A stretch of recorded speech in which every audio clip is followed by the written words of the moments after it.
Hello and welcome to the Comics Atlas. This is the series where we talk about the complete history of comic book characters. Today we're entering a new world as we explore the origins of the Norse God of Thunder himself, Thor. Thor made his debut in the pages of Journey into Mystery number 83, cover dated August 1962, and took over the title from then on. Before beginning the story, I want to mention what was being published regularly on Journey into Mystery before the Mighty Thor appeared. Journey into Mystery was first published in the early 50s, and as its title suggests, it published more conventional mystery stories. As the years went on, it suffered major changes and became a creature feature comic. Later, when superhero comics started to once again gain traction in the early 60s, it was decided to make this comic the permanent home of a brand new hero.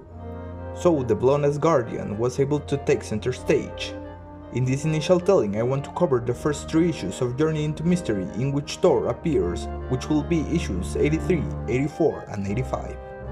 In issue 83, we get our first look at Thor, the mythical Norse god, but it's not with him that the story starts.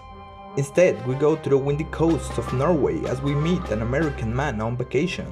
That man is Dr. Donald Blake, and his life is about to change forever. We abruptly cut to a group of green stone men from Saturn just entering Earth with the intention to take over. Hearing about them, Donald Blake takes a look on the nearby area and finds the aliens. But silent he is not as the aliens notice him and a manhunt begins. Despite needing a cane to walk and losing it, Dr. Blake finds refuge in an abandoned cave. It's there where he finds a secret chamber and an old cane inside. Angrily, Donald strikes the cane against a boulder and a burst of light engulfs him. As he transforms, we're able to see a hammer with an inscription. Whosoever holds this hammer, if he be worthy, shall possess the power of Thor. Donald Blake has gained the power of the Mighty Thor.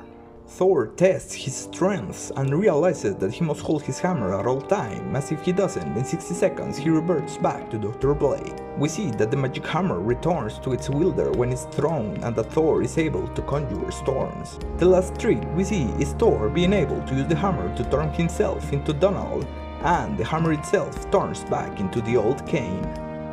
The rest of the story consists of Thor destroying the invaders with his raw strength. As he wipes the floor with them and their machines, the men from Saturn are forced to leave Earth. The Norse god has just saved the human race. I'd lie to you if I told you that the next issue holds up in the quality department, but it's important nonetheless.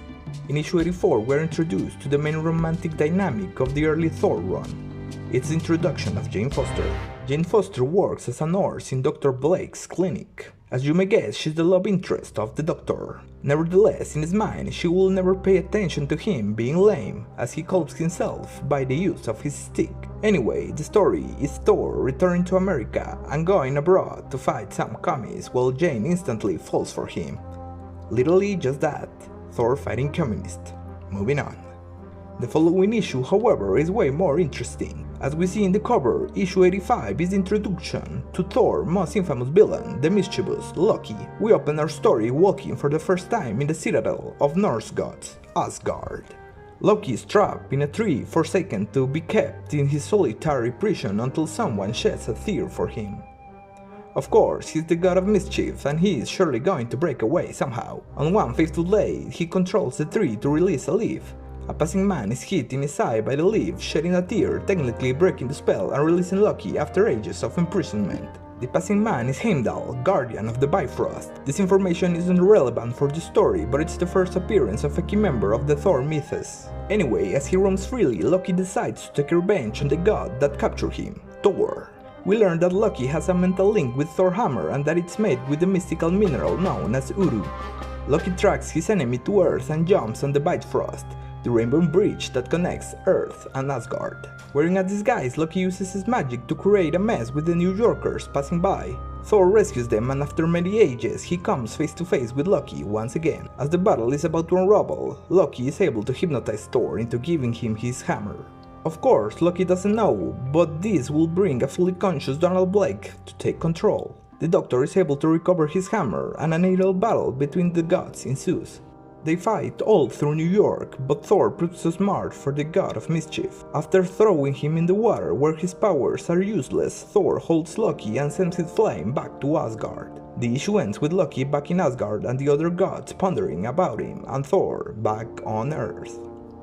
I decided to talk about these 3 chapters all together because I think they introduce the most important characters of Thor during the Silver Age of comics. The main hero and his abilities, his alter ego, his main villain and his romantic interest are all established and are going to continue featuring hard for many issues to come. As I talk on my videos on Spider-Man and Daredevil, these early 16 issues are classical Silver Age silliness at its core.